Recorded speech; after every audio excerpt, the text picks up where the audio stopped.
Welcome to the Slop Temple. We pray this video helps. You begin by backing up your essentials. Choose file history, OneDrive, or an external drive so nothing critical is lost.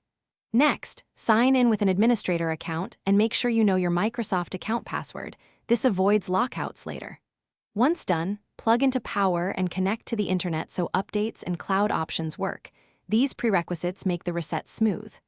Now open Settings, go to System Recovery, and locate Reset This PC. This is your starting point. You now choose between Keep My Files or Remove Everything. Pick based on whether you want to preserve personal data. Then decide Cloud Download versus Local Reinstall.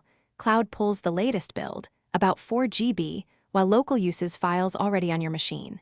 Next, specify drives and cleaning level. Just remove files or fully clean drive for resale. Make sure to review advanced settings, like recovery environment and pre-installed apps. These choices determine how complete and fresh your restored Windows will be.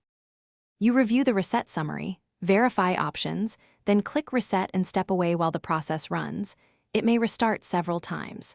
Once finished, sign in with your Microsoft account, install pending Windows updates, and reinstall drivers and apps. Make sure to restore backed up files and verify hardware like printers.